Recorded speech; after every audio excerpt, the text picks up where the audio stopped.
biar gak deket-deket.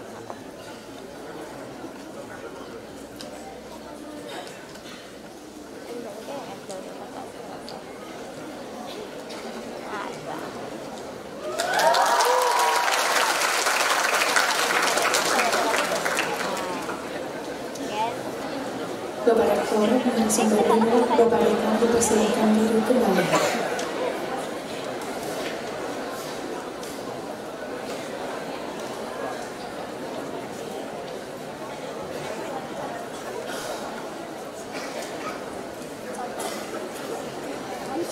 Selanjutnya, Special Lecture Series yang akan dipimpin oleh moderator kita, Bapak Dekan Fakultas Teknologi Pertanian Universitas Andalas, Dr. Insinyur Ferry Agnius MSc. Disilakan.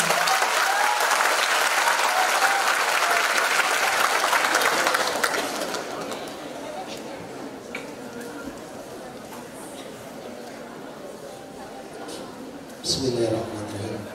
Assalamualaikum warahmatullahi wabarakatuh. Waktu kita terbatas, tanpa panjang mukadimah, Bang Sandi dipersilakan mengambil tempat di depan.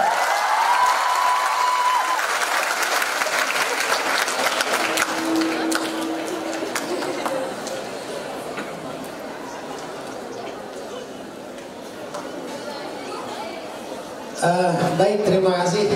Saya tidak mengulang kehormatan karena terlalu banyak yang harus saya sebutkan di sini. Bapak-bapak, ibu-ibu yang hadir di sini adalah orang-orang yang sangat peduli dengan kewirausahaan dan mahasiswa.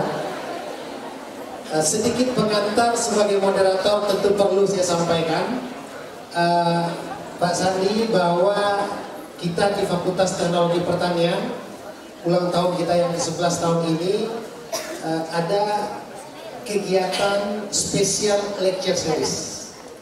3 target kita untuk tahun ini, mudah-mudahan insya Allah bisa. 1 Bang Sandi, 2 Pak Anies Baswedan,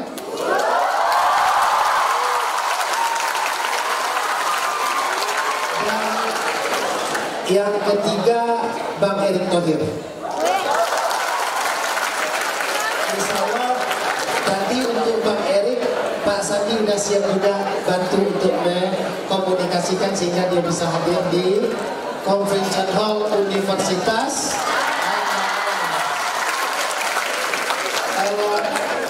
Topik kita hari ini adalah wirausaha pertanian dalam revolusi 4.0. Tidak terbatas kewirausahaan secara lebih umum, Bang Sandi, tetapi karena Sumatera Barat adalah sebagian besarnya adalah petani, sumber utama dari pertanian, dan juga yang jadi inisiatornya teknologi pertanian, maka sedikit kita arahkan ke pertanian. Oke. Tidak memperpanjang, saya hanya kalau mau memperkenalkan sudah sangat kenal, tetapi sedikit saya ingin memberikan juga pengantar untuk narasumber kita pada kesempatan ini. Oke, saya udah tulis, mohon maaf Bang Sandi, Dr. Haji Sandiaga Salahuddin Uno, BBA MBA. Doktornya udah selesai ujian tertutup, nunggu ujian terbuka. Jadi belum wisuda belum ya, tetapi udah, mohon maaf saya udah keduluan menulis. Jadi ini doa, mudah-mudahan, amin ya. Dari catatan sekolahnya, saya kira luar biasa. S1, S2, dan S3. Kemudian ini tentang keluarga sedikit. Kita berharap keluarga bahagia yang selalu dijadikan contoh bagi masyarakat Indonesia. Kemudian, sorry, ini kemana nih arahnya kondak jalan? Oke, masa unyu, masa kecil, dan oke, sorry.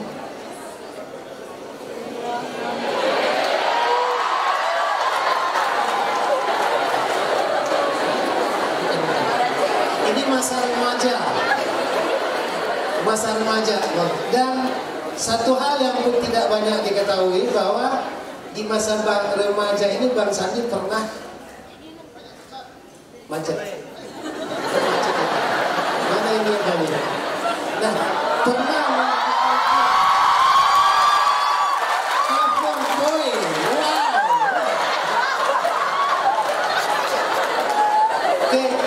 masa kecil, masa remaja, dan masa sekarang.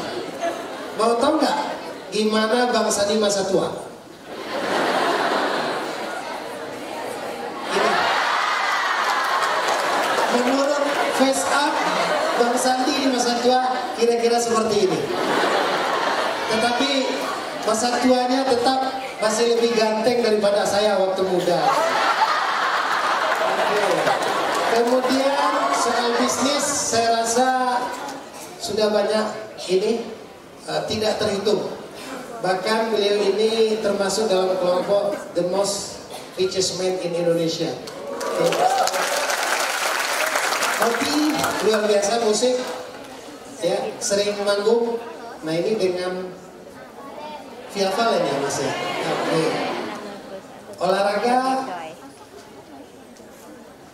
Olahraga apa lagi?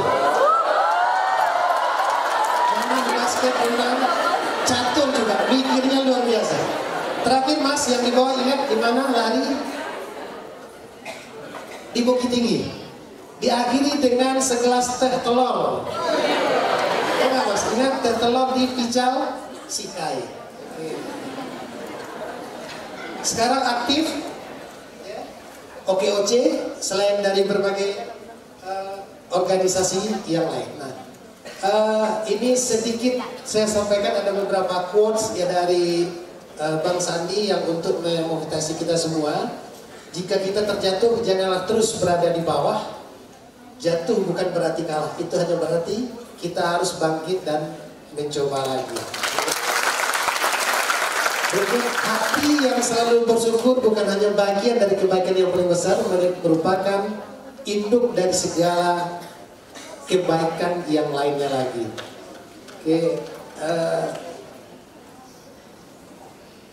Banyak hal yang terjadi di luar kontrol kita, makanya kita juga harus siap. Sekira ini sudah bertabur di berbagai medsos.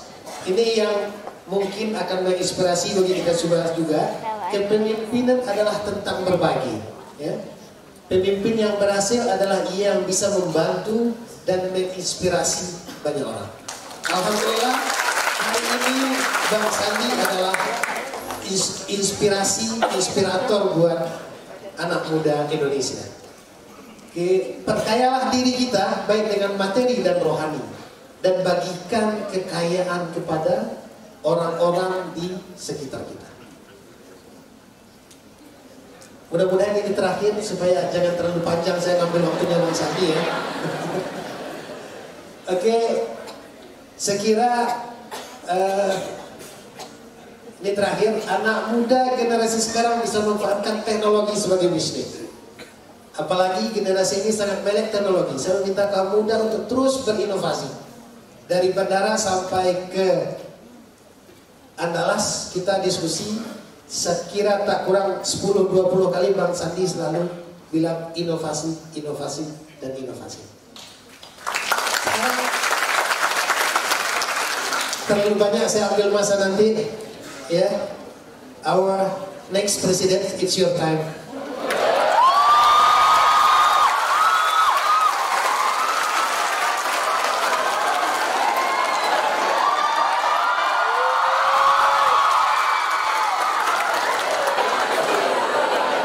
Bismillahirrahmanirrahim. Assalamualaikum warahmatullahi wabarakatuh.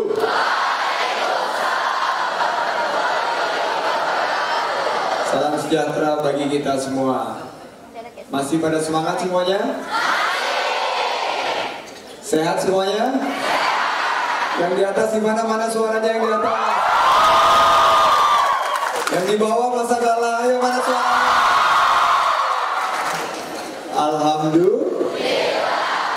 Alhamdulillahirrabbilalamin. Wassalatu wassalamu ala asrafil anbiya'i wa mursalin wa ala alihi wa sahbihi ajma'in. Amma ba'd. Yang saya hormati Pak Rektor, tepuk tangan dulu untuk Pak Rektor. Berikutnya juga kepada Pak Dekan kita, Pak Datu, tepuk tangan untuk Pak Datu. Di sini ada tokoh-tokoh luar biasa, Wakil Rektor, semua dekan dan wakil dekan, ada Direktur Utama Bank Nagari, terima kasih kehadirannya Pak Dirut, serta seluruh jajaran, ada teman-teman dari HIPMI, dari Kadin, tadi ada bersama-sama dengan kita pengusaha-pengusaha sukses, juga dari Riau yang hadir, terima kasih kehadirannya. Dan yang paling saya cintai, teman-teman mahasiswa dan mahasiswi semuanya, how are you? How are you? Thank you so much. Hari ini tentunya syukur kehadirat Allah Subhanahu wa taala, kita masih diberikan kekuatan, kesehatan berkumpul pada pagi yang cerah ini. Saya sebetulnya tadi Pak Rektor sudah membuka, tadi malam kita semua mendapatkan berita duka dan saya diberikan kesempatan untuk melayat tadi malam pukul 9 sampai pukul 10 di rumah duka Bapak Presiden ketika kita, Prof. Baharudin Yusuf Habibie. Ada beberapa anggota keluarga yang menanyakan, karena kebetulan saya sangat bersahabat baik dengan Pak Ilham dan ayah saya juga kerabat, masih bersaudara dengan, saya memanggilnya Om Rudi. Pak Habibie dikenal oleh keluarganya, dipanggil oleh keluarganya sebagai Om Rudi karena Baharudin, jadi panggilannya Rudi. Banyak yang menanyakan apakah saya merencanakan untuk hadir mengantar beliau ke tempat peristirahatan yang terakhir siang ini.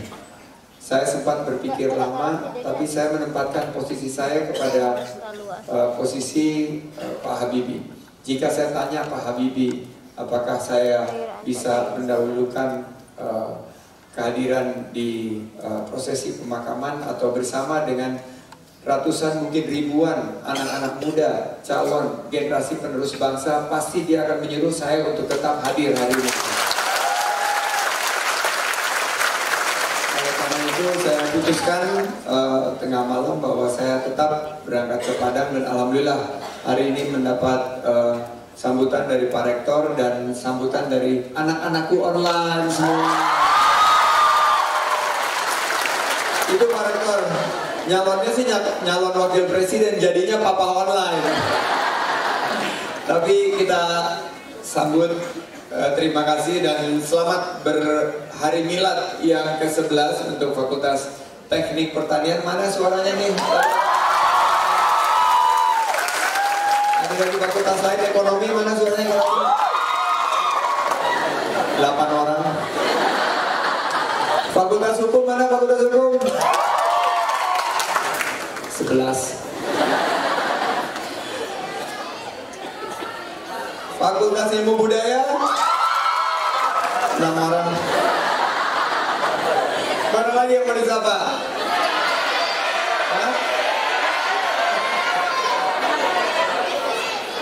Visi mana semua? Lumayan ada 80 lebih. Ya, semua yang tidak bisa saya sebutkan satu persatu sudah hadir di sini. Saya tentunya ingin juga melihat bahwa tema hari ini, yaitu tema Wirausaha Pertanian dalam Revolusi 4.0 ini adalah tema yang sangat-sangat kekinian. Karena kalau kita lihat bahwa revolusi industri 4.0 sekarang ada kesempatan kita untuk mengejar ketertinggalan kita. Betul? Ini adalah revolusi 4.0 yang akhirnya meriset lagi bagaimana kita bisa mengejar kemarin ini beberapa PR yang besar yang dimiliki oleh bangsa ini. Masa depan anak muda, karir, dan terutama lapangan pekerjaan. Ini akan menjadi fokus utama bagi kita ke depan. Kalangan anak-anak muda sangat khawatir terhadap masa depan lapangan kerja, betul ya? Dari kerja sekarang gampang atau susah? Susah atau susah banget? Susah banget. Padahal kalau kita mengubah mindset kita untuk menciptakan lapangan kerja, hari ini saya lihat calon-calon pengusaha di bidang agropreneur yang sukses hadir bersama kita. Amin. Nah, bagi saya bahwa penting masa depan Indonesia ini harus maju dan sejahtera. Tadi Pak Dekan bilang, insya Allah lecture series berikutnya ada sahabat saya yang akan diundang, yaitu Saudara Anies Baswedan. Tepuk tangannya kencang. Dan saya senang juga saya dengar bahwa sahabat saya berikutnya, malah sahabat saya dari kecil, yaitu Saudara Erick Thohir juga akan diundang di sini. Dan ini adalah bentuk daripada bagaimana generasi-generasi yang ada di depan kalian semua bisa menyiapkan untuk pembangunan Indonesia, khususnya di bidang pertanian. Saya ingin bicara di slide pertama, kalau bisa diangkat slide pertama kita. Bagaimana fakta pekerja muda Indonesia. Tolong dibantu slide-nya. Jadi pekerja muda di Indonesia ini sebetulnya ada dalam hal yang cukup mengkhawatirkan. Karena dari 17% populasi Indonesia berumur 15 sampai 24 tahun. Jadi ini adalah cukup persentase yang besar. Bahwa populasi Indonesia 17% adalah 15 sampai 24 tahun. Dan ini data dari ILO, yaitu International Labour Organizations atau Organisasi Buruh Internasional. Ini data yang sebetulnya peluang atau tantangan? Saya mau tanya.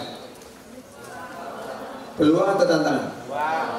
Peluang, karena anak-anak muda mendominasi dan kita punya bonus demografi. Bonus demografi ini kita miliki, tapi yang menjadi tantangan ternyata 15,8% anak muda antara 15 sampai 24 tahun ternyata masih menganggur. Tadi saya tanya di sini dan jawabannya sangat lantang bahwa mencari pekerjaan sekarang semakin susah, betul ya?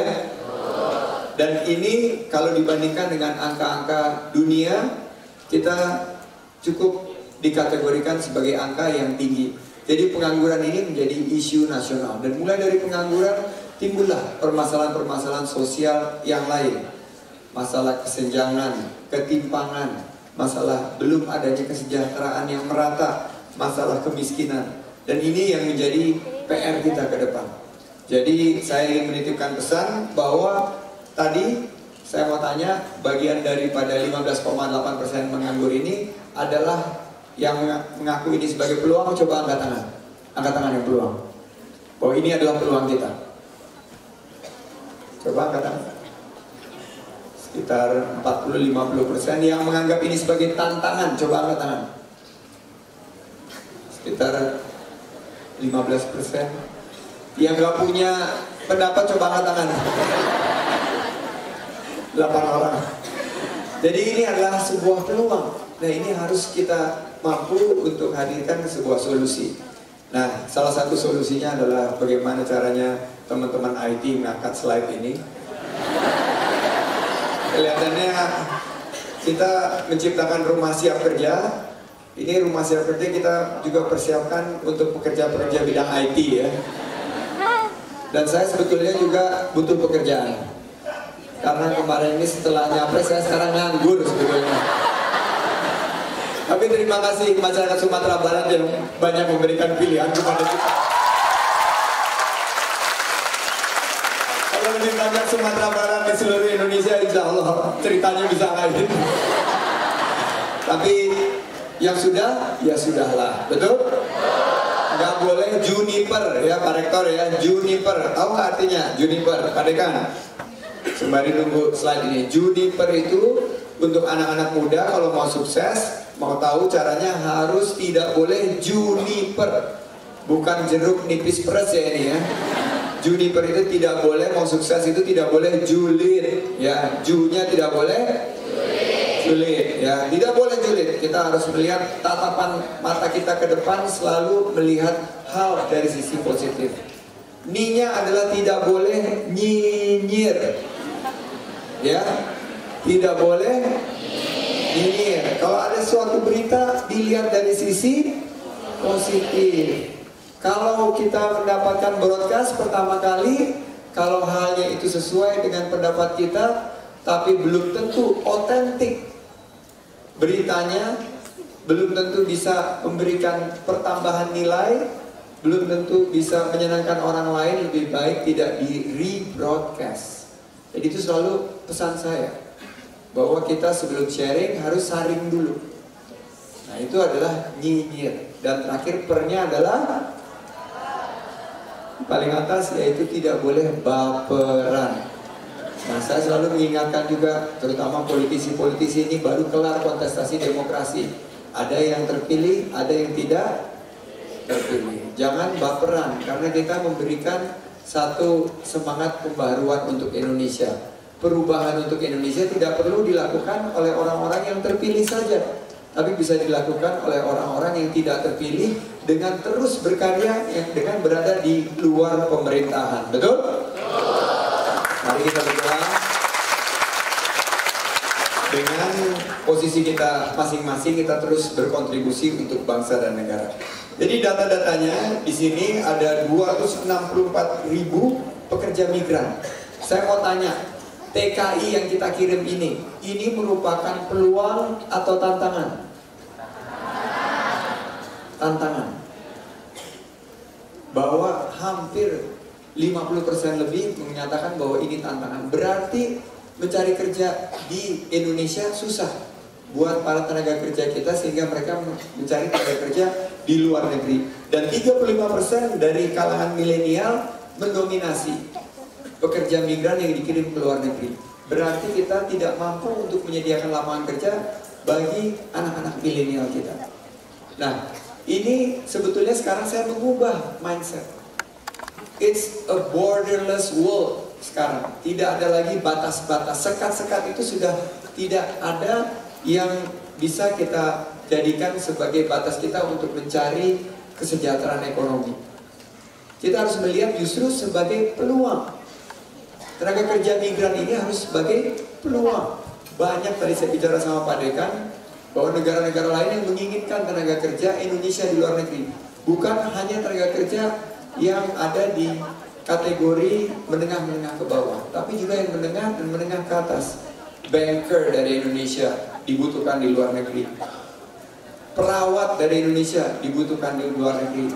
Teknisi dari Indonesia dibutuhkan di luar negeri. Insinyur, ahli-ahli perminyakan di Indonesia dibutuhkan di luar negeri. Kenapa? Karena ternyata etos kerja orang Indonesia itu bisa memberikan dampak dan kinerja yang baik.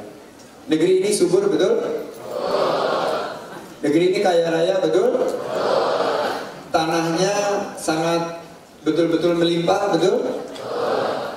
Orang-orangnya rajin nggak? Orang-orangnya rajin. Yang nggak rajin ini yang lagi update status sekarang, yang kurang rajin. Tapi orang-orang Indonesia, SDM kita itu rajin-rajin. Terkenal bahwa SDM kita, petani kita terutama, kita di teknologi pertanian, bahwa kita memiliki petani-petani yang rajin-rajin juga. Tapi masih banyak permasalahan yang ada di sekitar kita. Sekarang untuk pangan, saya tepuk tangan dulu untuk Sumatera Barat yang sudah swasembada. Tapi apakah Indonesia sudah swasembada pangan belum? Pangan kita ekspor atau impor? Impor. Kalau kita melihat harga-harga bahan pokok turun atau naik? Petani sudah sejahtera atau belum? Ini nggak nyambung. Harga-harga komoditas naik, tapi petaninya nggak sejahtera. Berarti ada sistem yang salah. Produksi menurun, padahal teknologi pertanian kita genjot. Nah, ini ada sesuatu yang salah. Saya ingin dengan lecture series hari ini kita bicara. Nah, tadi slide pertama ini adalah fakta pekerja muda Indonesia. Ada yang buruh migran. Saya melihat ini sebagai peluang untuk anak-anak muda di Rumah Siap Kerja. Saya perkenalkan ini CEO dari Rumah Siap Kerja, Saudara Rustiandi Samano. Beliau ini adalah pemenang Jisamsu Entrepreneurs Award tahun 2008. Dan karena ini Rumah Siap Kerja, saya pastikan bahwa dia sudah mencetak lapangan pekerjaan dan usahanya dia sekarang sudah meliputi di berbagai bidang, dan alhamdulillah dia juga sudah menciptakan lebih dari 200 tenaga kerja. Tepuk tangan untuk Anda. Saya ingin cerita bahwa pekerja Indonesia banyak diminati di luar negeri, dan rumah siap kerja ini terutama di bidang tertentu akan mengarahkan para anak-anak muda kita untuk tidak susah nyari kerja. Banyak yang komplain susah nyari kerja. Nah, slide kedua adalah kita bicara, mumpung kita di agropreneur di sini, adalah Indonesia menjadi salah satu negara dengan tingkat pengangguran generasi muda yang tertinggi di dunia. Kalau kita lihat antara tahun 2006 sampai 2016, ini datanya. 30% daripada pekerja kita ada di sektor pertanian. Berarti ada sesuatu fundamental, secara fundamental yang mesti kita benahi di sektor pertanian kita. Di angka ini kita lihat tingkat pengangguran muda di Indonesia jauh lebih tinggi dibanding dengan rata-rata global. Yang hijau itu Indonesia di tahun 2006, agak membaik 2016, bahwa kita melihat tingkat pengangguran kita masih sangat tinggi. Dibandingkan dengan negara-negara berpenghasilan tinggi, kita juga masih jauh lebih rendah. Kalau kita lihat tingkat pengangguran yang dialami oleh Indonesia sekarang harus memang kita benahi. Dan untuk negara-negara berpenghasilan menengah, kelompok pembanding Indonesia, tingkat pengangguran kaum muda jauh lebih rendah, yaitu 12,2%. Ini adalah sesuatu hal yang harus kita benahi. Di mana kita bisa benahi? Salah satu sektor yang paling perlu untuk mencetak lapangan kerja adalah di sektor pertanian, terutama dengan teknologi, dengan digital. Sekarang ini digital dan urban farming sudah berkembang. Banyak ya Pak Dekan ya, bahwa sekarang ini Singapura, saya mau tanya, Singapura punya lahan nggak? Enggak. Singapura itu mestinya ekspor atau impor pangan? Impor ya. Tapi ternyata dengan teknologi dan dengan inovasi, dengan urban farming, dengan beberapa pendekatan-pendekatan lain, Singapura sekarang memprediksi dalam kurun waktu 10 tahun Singapura akan mengekspor pangan. Wow. Ayo sama-sama. Wow. Ada aja beberapa negara, termasuk negara-negara di Timur Tengah, yang sekarang juga mulai mengadopsi teknologi sehingga mereka ternyata bisa mengekspor pangan. Berikutnya saya ingin bicara mengenai pekerjaan dan digitalisasi. Kenapa Singapura dan beberapa negara-negara lain bisa mereformasi masalah pangannya? Karena adalah hadirnya teknologi digital 4.0. Ada e-commerce, ada on-demand service, ada transportasi. Banyak yang termasuk kemarin dari saudara-saudara kita dari Malaysia yang menganggap rendah tenaga kerja yang diciptakan dari teknologi, khususnya berkaitan dengan transportasi online. Tapi ini adalah bagian daripada fenomena. Nanti petani-petani kita juga akan begitu. Dengan sistem ekonomi berbagi, ekonomi sharing, kita akan mampu untuk menghadirkan pekerjaan dari revolusi industri 4.0.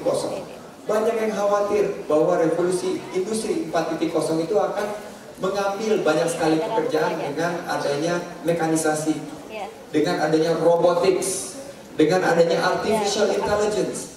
Tapi saya melihat justru ini adalah peluang untuk lahirnya lapangan-lapangan kerja baru di industri pertanian. Dengan kemajuan teknologi, saya yakin kita akan mampu untuk melahirkan agro teknologi agropreneur. Ini saya lihat bahwa teman-teman milenial di sini, Pak Rektor, mereka ini adalah generasi terbaru yang dimiliki bangsa kita yang sangat lain dengan kita. Saya mau tanya nih, kalau generasi saya sama Pak Dekan, bangun tidurku terus mandi kan? Nah ini saya Pak Rektor, Pak Dirut. Nah kalau milenial ini bangun tidurku terus cek HP. Yang terpenting buat mereka foto-foto, selfie, nafasnya sinyal, makannya kuota. Telat makan nggak apa-apa, yang penting kuota cukup. Masuk ruangan pertama kali yang ditanya, ada wifi nggak? Nomor 2 yang ditanya, apa passwordnya?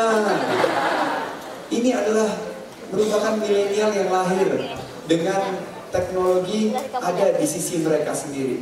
Ini anak-anak yang betul-betul mengubah masa depan kita. Kita jangan menganggap mereka ini salah satunya. Ayah saya kerja di Riau kebetulan, mulai dari lulus sekolah sampai pensiun ada di satu pekerjaan, di perusahaan migas. Di zaman saya rata-rata kita bekerja antara 10 sampai 12 tahun di dalam satu pekerjaan. Anak-anak milenial ini bisa terakhir dari mereka. Coba tebak, di 5 tahun pertama setelah mereka lulus, berapa kali ganti pekerjaan untuk anak-anak milenial? 5 tahun pertama berapa? Ada yang bisa jawab? 5 tahun pertama berapa kali ganti kerja? Jawabannya 5 kali. Berarti tiap tahun mereka berganti-ganti pekerjaan. Mereka tidak betah dalam satu pekerjaan.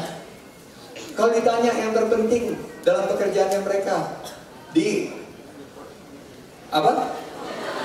Uang. Salah. Generasi saya, Pak Rektor dan Pak Dekan, yang paling penting adalah salary, gajinya berapa. Anak-anak milenial ini nggak terlalu penting. Yang paling penting atmosfernya enak. Kalau lihat sosial media, like-nya banyak perusahaannya. Mereka ini lebih mementingkan karir development dibandingkan gaji. Gaji itu baru nomor 3, nomor 4. Ini adalah sebuah fenomena yang belum bisa dibaca.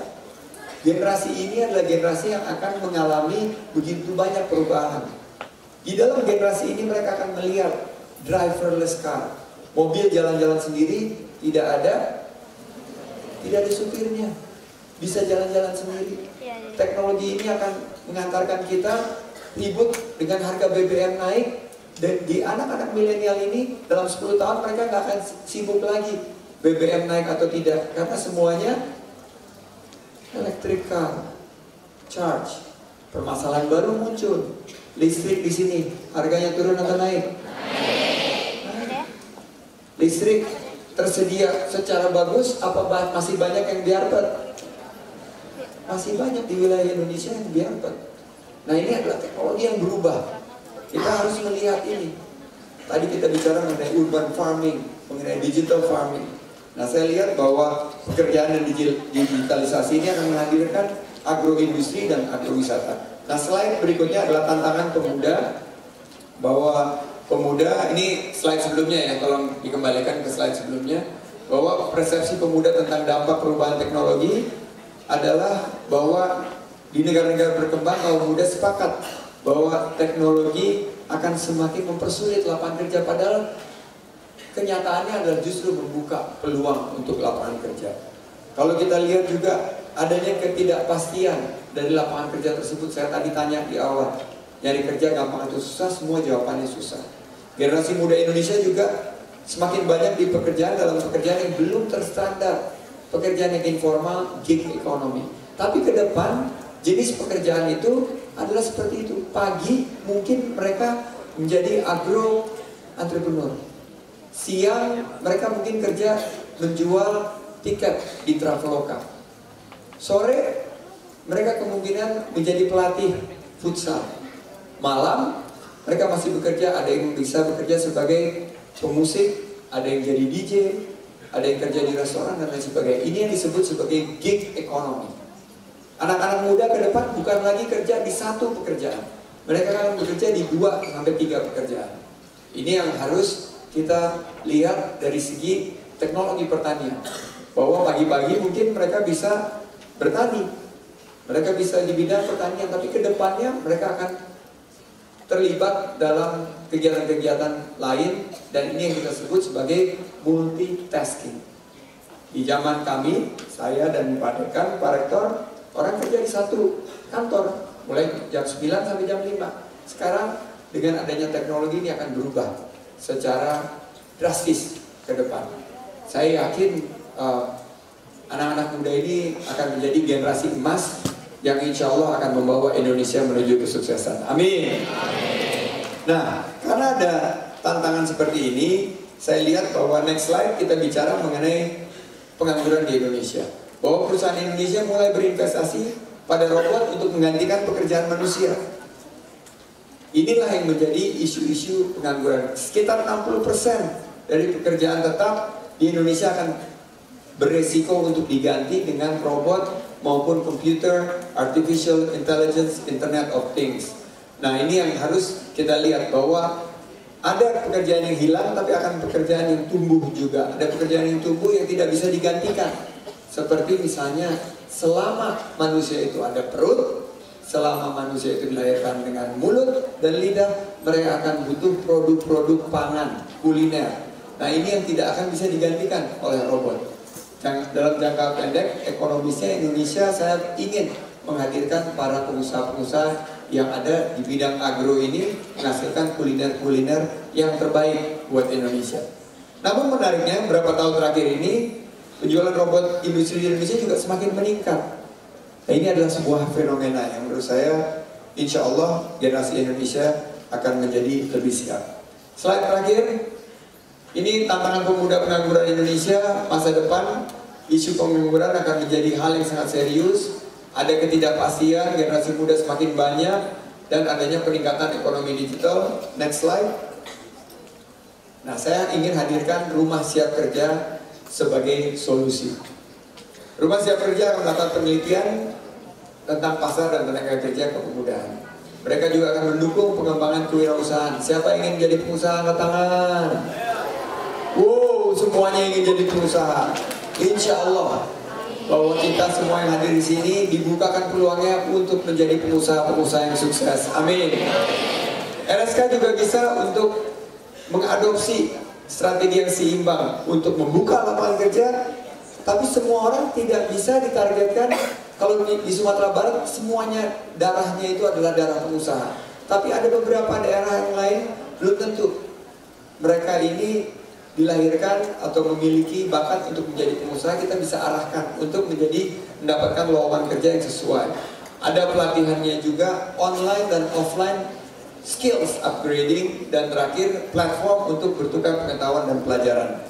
Nah, ini yang menjadi terakhir slide saya yang saya ingin sampaikan, bahwa teman-teman di slide terakhir ini kita ingin bicara apa yang menjadi harapan kita.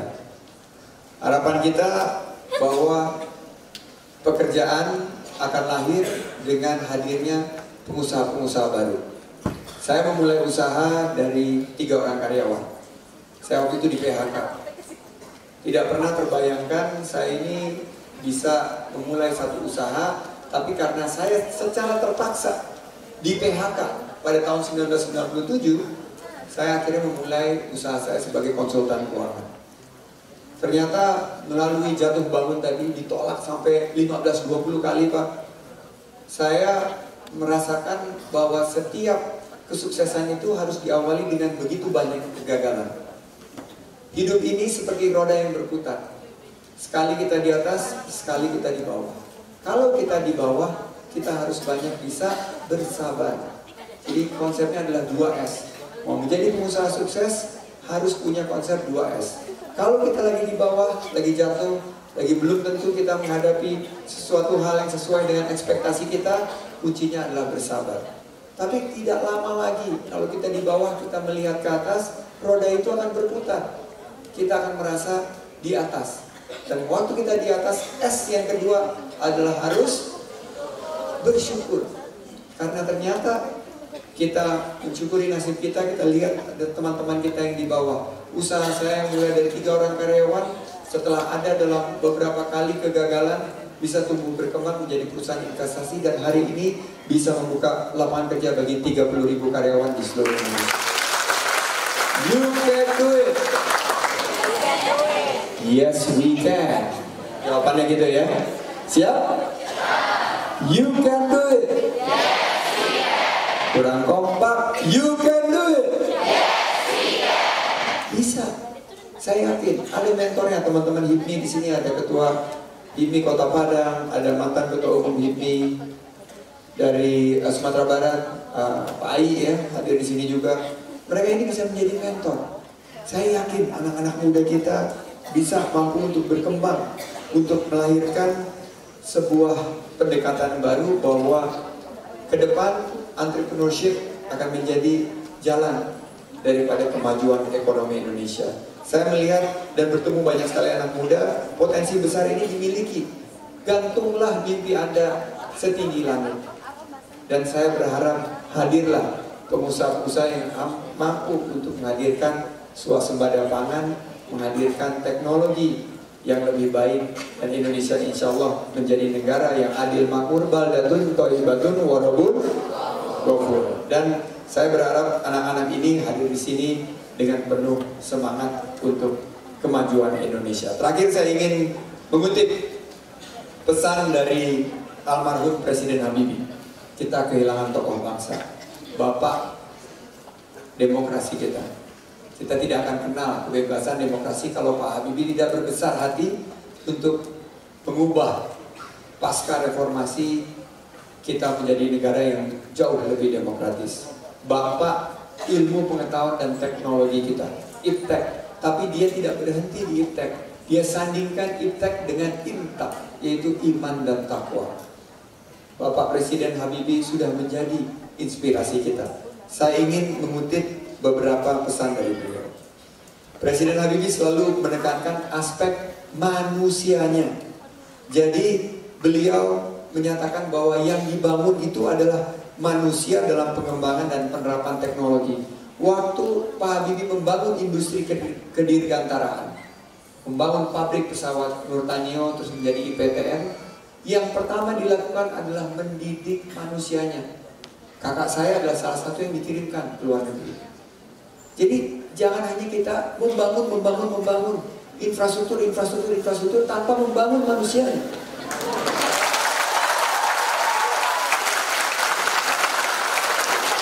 Ayo jangan baperan. Ini pasti langsung mikir politik lagi. Nah, saya tidak mengkritik siapapun juga. Saya tidak mengkritik. Tapi saya sangat sedih kalau kita membangun, ternyata akhirnya tenaga kerja asing yang diberikan kesempatan untuk masuk ke Indonesia. Nah, Habibie menunjukkan bahwa tenaga kerja Indonesia bisa membangun pesawat terbang. Dibanding negara-negara lain yang waktu itu belum sampai memikirkan pesawat terbang, Indonesia sudah bisa membangun pesawat terbang. Hari ini Pak Habibie menggagas almarhum sebuah program, sebuah rencana yang disebut sebagai R80.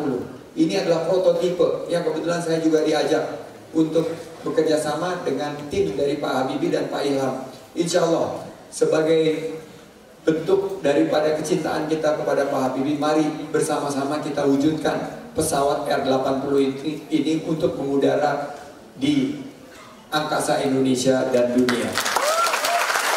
Berikutnya ini Eyang Habibie. Eyang Habibie dinobatkan sebagai tokoh inovasi nasional. Beliau memiliki 40 hak paten di bidang teknologi. Presiden Habibie bukan hanya mampu berbicara teknologi, tapi dia melakukan hal yang sangat-sangat dihargai oleh dunia. Banyak rumus-rumus yang hadir dari Pak Habibie. Dan Habibie formula salah satunya, Habibie teori salah satunya, itu keluar karena dia mampu untuk menjadi yang terbaik di bidangnya. Jadi yang saya pesankan di sini, be the best. Ayo sama-sama, be the best. Sekali lagi, be the best. Be the best. Dimanapun kita berada, jadikan yang terbaik. Ini kesempatan kita. Berikutnya Pak Habibie selalu menyatakan, people always comes first. Pembangunan bukan hanya sekedar membuat barang-barang. Pembangunan bukan hanya membuat fisik. Bukan hanya membuat sesuatu yang akhirnya kita gunakan. Tapi people comes first. Ayo sama-sama. People comes first. Sekali lagi, people comes first. Manusia. Membangun itu harus sisinya manusianya dibangun. Dan terakhir beliau berpesan, kalau Anda mengimpor gelas, meja, pangan, kita impor dari negara lain, maka Anda bayar jam kerja orang di sana. Buat apa? Kenapa kita tidak bayar jam kerja rakyat Indonesia sendiri agar kita bisa mandiri? Pak Habibie, kita semua yang ada di ruangan di sini mendoakan insyaallah husnul khatimah. Allahumma firlahu warhamhu wa'afihi wa'afuhu. Kita doakan Pak Habibie yang terbaik diterima di sisi Allah Subhanahu wa taala dan keluarga Pak Habibie diberi ketabahan. Terima kasih. Wabillahi taufiq wal hidayah war ridha wal inayah. Wassalamualaikum warahmatullahi wabarakatuh. You can do it. You can do it. Be the best. Be the best. Terima kasih. Terima kasih Bang Sandi, tepuk tangan. Ada jadwal Pak Sandi sesudah ini dan tetapi tidak afdol juga kalau kita tidak kasih waktu mahasiswa untuk 2-3 pertanyaan. Mohon maaf mungkin agak sedikit mengganggu jadwal berikutnya. Tetapi apa yang disampaikan Bang Sandi saya kira saya tidak perlu ulas lagi. Kita semua sudah mendengar. Kita mulai saja dengan memberikan satu termen saja kesempatan bertanya dari mahasiswa. Ada syarat yang mahasiswi nggak boleh nanya yang kedua.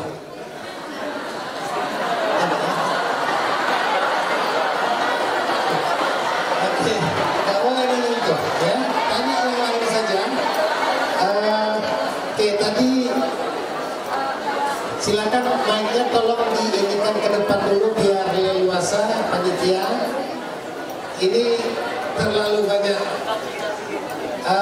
Saya kasih 3 pertanyaan, tetapi langsung to the point. Langsung to the point. 1 untuk tuan rumah mahasiswa dari Fakultas Teknologi Pertanian. 2 kisah kasih tamu Orange dari mana? Politeknik Negeri Padang. Jadi bukan hanya dari Unan saja, Pak. Yang ketiga fisik. Ya. Mudah-mudahan masih ada waktu. Silakan yang dipanggil tadi mengambil tempat di tengah pada posisi mic. Tolong dikasih jalan.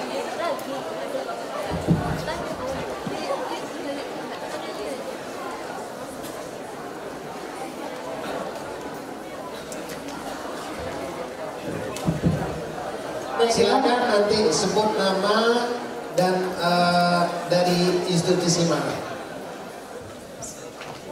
Baiklah, perkenalkan nama saya Mayang Ratu Susandra dari Fakultas Ilmu Sosial dan Ilmu Politik Administrasi Negara. Ayah saya bernama Roni dan ibu saya bernama Elvi. Baiklah, terima kasih atas kesempatannya. Saya pernah mendengar quotes dari Bapak Insinyur Soekarno yang bunyinya begini, perjuanganku lebih mudah karena aku melawan penjajah, tapi perjuanganmu lebih sulit karena kamu melawan bangsamu sendiri.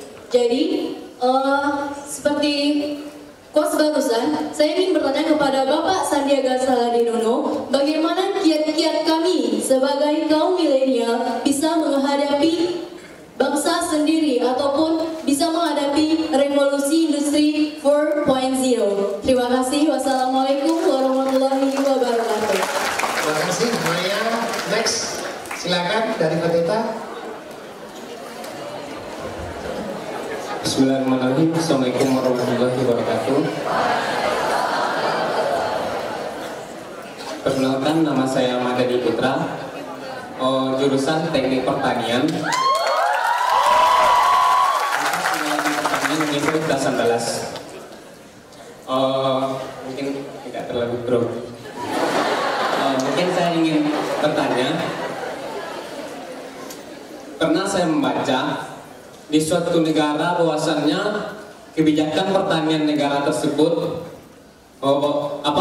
produk-produk pertanian negara itu diberikan kepada pemerintah sehingga masyarakat petani pada negara itu tidak mengalami yang namanya kerugian karena sistem pertanian yang yang rantainya terlalu panjang. Yang saya tanyakan di sini, jika suatu saat Bapak mungkin bisa mengambil kebijakan terbesar di negara kita ini, ataupun tidak, yang saya tanyakan,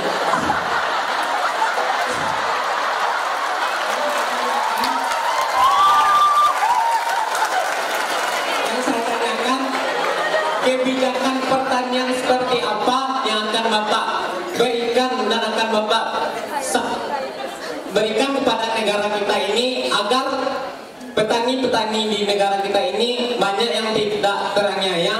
Kan kenapa saya bilang seperti itu? Saya melihat fakta dari lapangan, petani bahkan itu diidentikan dengan kemiskinan. Mungkin banyak beberapa petani di Indonesia yang memiliki ekonomi yang cukup, tapi lebih banyak lagi yang diidentikan dengan kemiskinan. Mungkin hanya itu pertanyaan dari saya. Terima kasih. Assalamualaikum warahmatullahi wabarakatuh. Next dari Politeknik Pertanian Engineering. Baik, bismillahirrahmanirrahim. Assalamualaikum warahmatullahi wabarakatuh. Mungkin kita cek semangat dulu.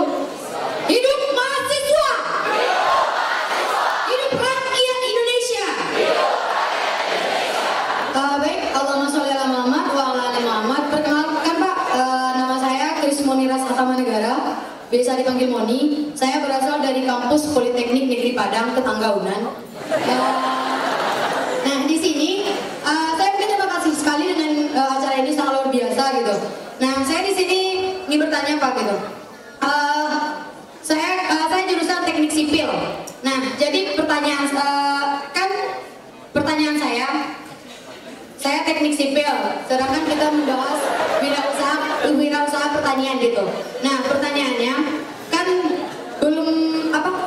pasti ada kemungkinan saya tidak ataupun teman-teman engineer yang lain belum tentu bekerja di jurusannya, misalnya belum tentu di teknik sipil gitu, bisa jadi nanti menjadi wirausaha gitu. Nah, dan kita insya Allah itu akan menghadapi masa bonus demografi gitu. Nah, pertanyaan saya, bagaimana gitu strategi kami dari engineer gitu, jika ingin menjadi seorang wirausaha gitu, karena kan belum tentu juga kami bisa bekerjanya di bagian teknik gitu, seperti itu Pak. Bagaimana strategi kita gitu? Sekian, terima kasih. Assalamualaikum warahmatullahi wabarakatuh. Waalaikumsalam. Terima kasih dari Teknik Sipil Politeknik Negeri Padang. Oke, sebelum Pak Sandi jawab, seperti yang disampaikan tadi bahwa juga hadir teman-teman kita dari Himpunan Pengusaha Muda Indonesia yang sebetulnya punya kerjasama juga dengan Universitas Andalas. Jadi silahkan nanti pimpinan lembaga kemahasiswaan yang mau wirausaha melanjutkan kerjasama, mana silahkan tolong berdiri yang dari HIPMI. Silakan, nah ini tandain wajahnya.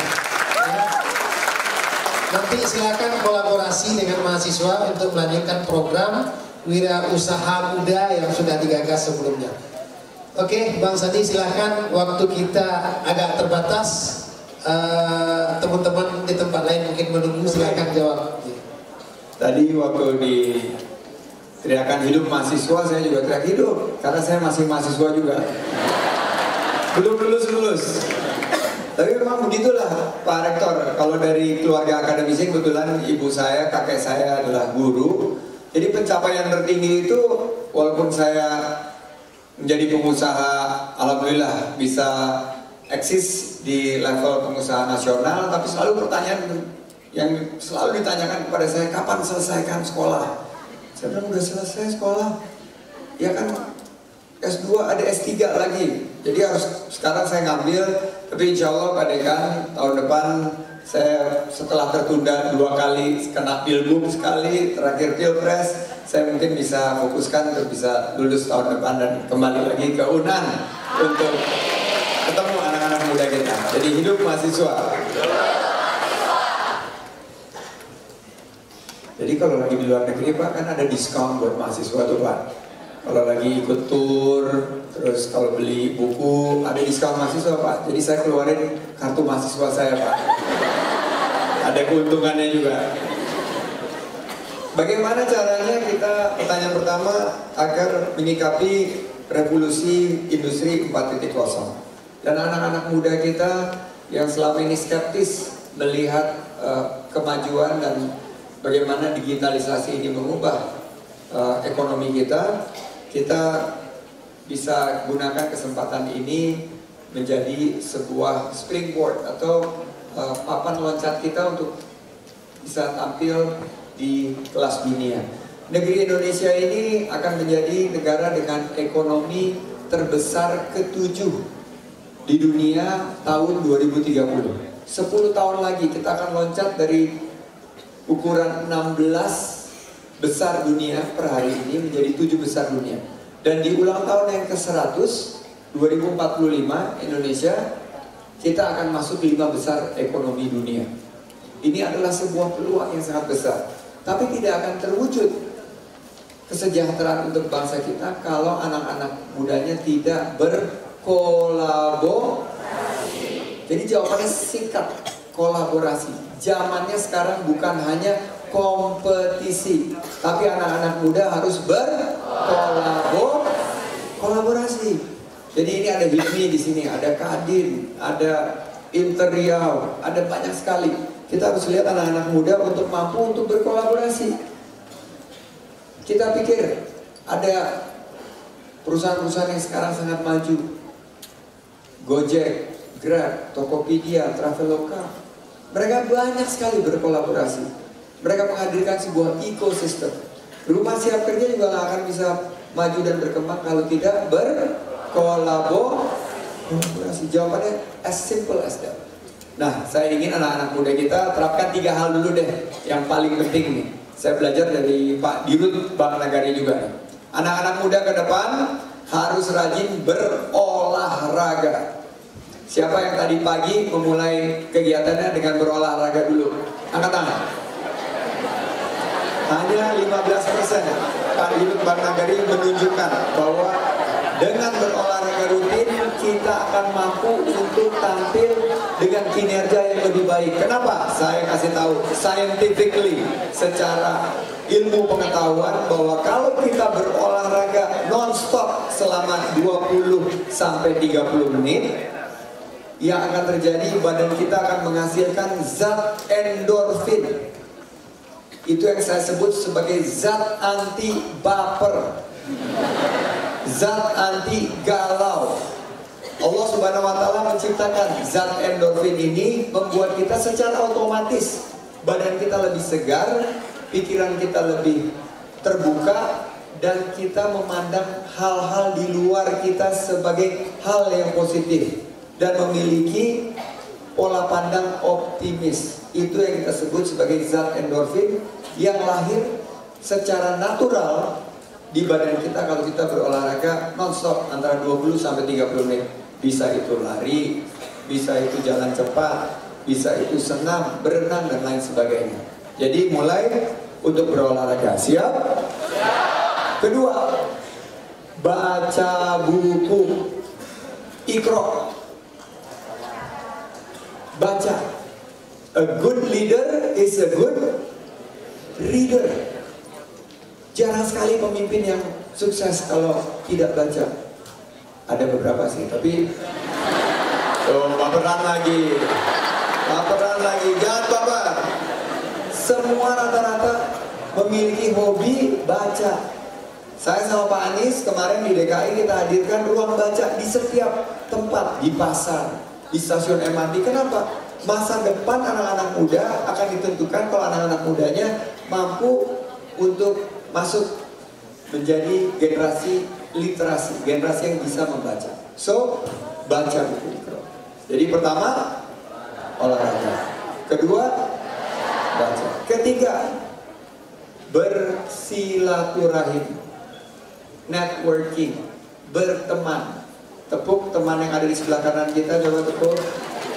Hai, halo, hai. Sebelah kanan tepuk, sebelah kiri sekarang tepuk. Ya, hai.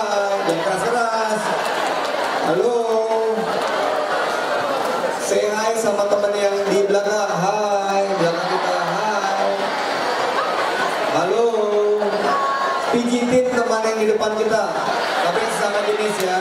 Hai, halo. Nah ini adalah aset kita. Pejamkan mata kita sekarang. Pandang 15-20 tahun. Ini adalah teman-teman yang akan menjadi aset kita ke depan. These are your friends. These are your assets. Ini adalah aset kita. Silaturahim itu Allah Subhanahu wa taala memberikan dua mukjizat. Satu adalah mukjizat silaturahim apa? Yang pertama, panjang umur. Panjang umur insya rezeki. Yang kedua adalah melimpahnya rezeki. Jadi mau sukses bersilaturahim. Simple. Ini nyambung sama yang tadi. Oh mau sukses, anak-anak muda harus berkolaborasi. Jadi silaturahim itu kolaborasi. Jadi itu yang ingin saya titipkan untuk teman-teman. Putra, keren banget. Pertanian memang ya ini adalah menjadi salah satu PR kita. Kebijakan apa? Saya udah bicara ini di debat Pilpres kemarin. Pandangan kita. Kita ingin petani-petani kita mandiri. Diberikan kebijakan yang berpihak kepada siapa? Kepada petani kita. Petani itu simple kok maunya. Sekarang ini malah didominasi oleh buruh tani, Pak. Saya udah keliling 1567 titik di seluruh Indonesia.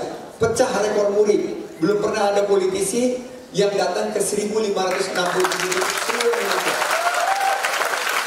30% saya ketemu petani. Petani itu simple maunya. Satu, mereka ingin harganya pasti. Jadi harus dibikin mekanisme.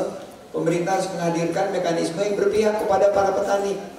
Ada mekanisme pasar, tapi ada juga peran pemerintah hadir untuk memastikan penghasilan petani itu bisa mendapatkan satu dampak kesejahteraan. Kedua, pupuk. Sekarang ini saya tanya petani, bagaimana pupuk? Lancar atau seret? Seret. Terutama di beberapa daerah di Pulau Jawa, pupuk itu susah sekali didapat. Obat-obatan gimana? Murah atau mahal? Mahal. Simpel aja.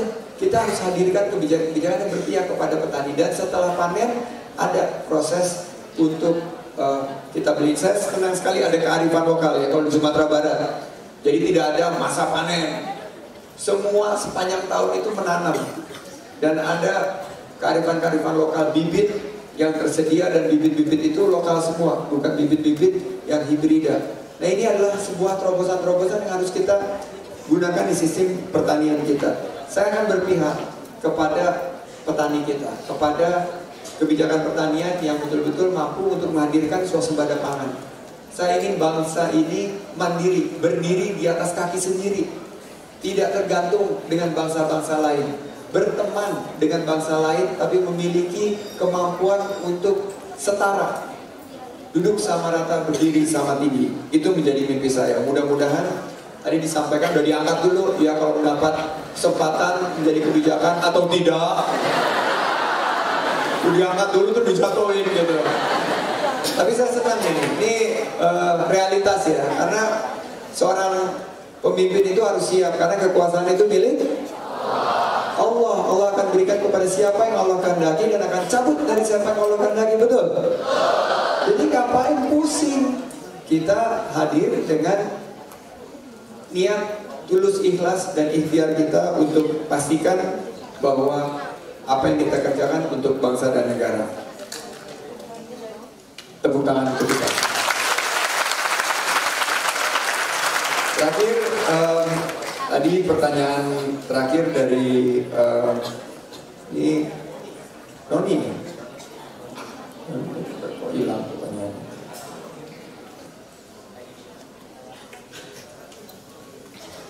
Dari teknik, dari Politeknik ya. Ini pertanyaan apa non?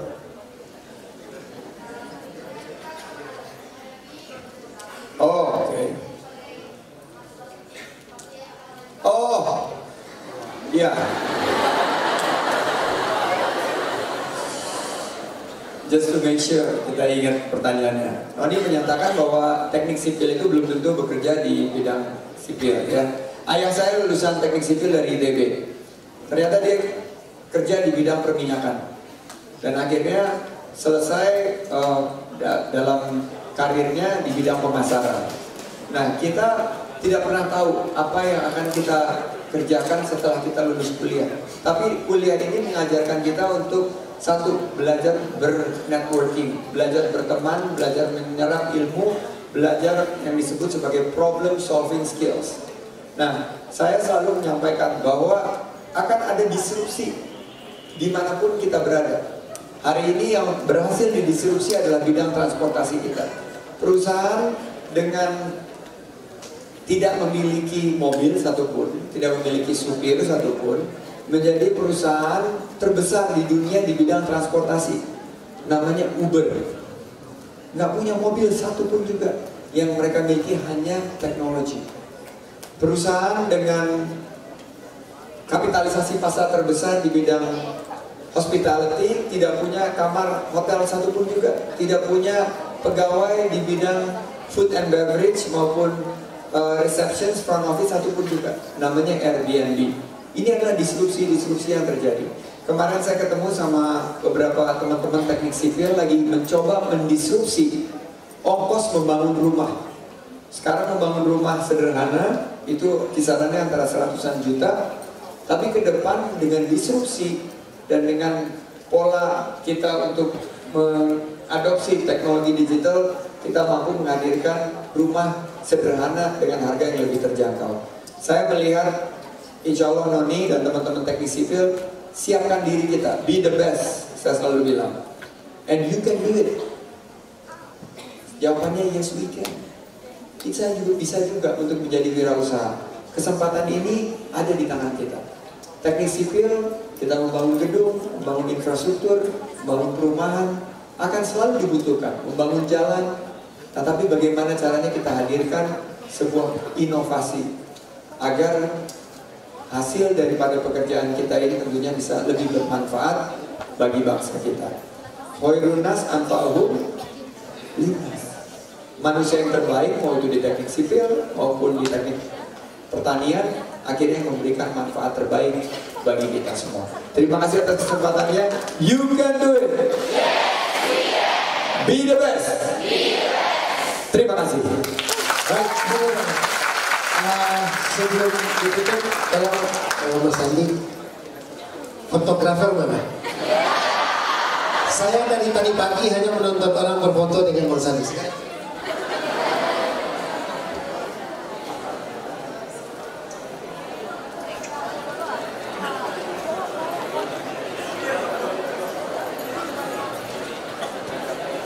Oke, Bapak Ibu, terima kasih Bang Sandi atas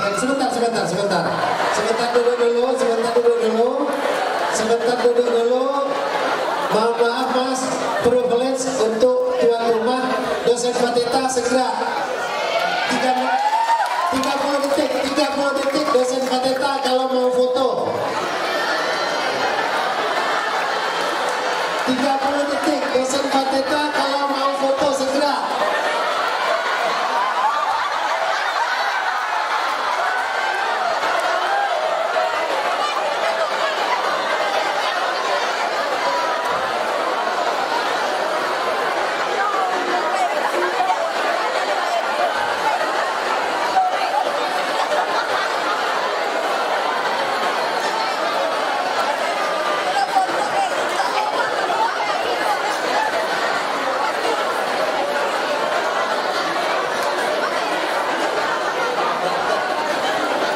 Bapak Ibu sekalian, kami mengucapkan atas nama Universitas Andalas mengucapkan terima kasih kepada Bapak Sandiaga Uno dengan tim dari Rumah Siap Kerja. Mohon maaf kita ada yang tidak berkenan pada tempatnya, juga kepada tamu kami yang hadir pada hari ini di kemudian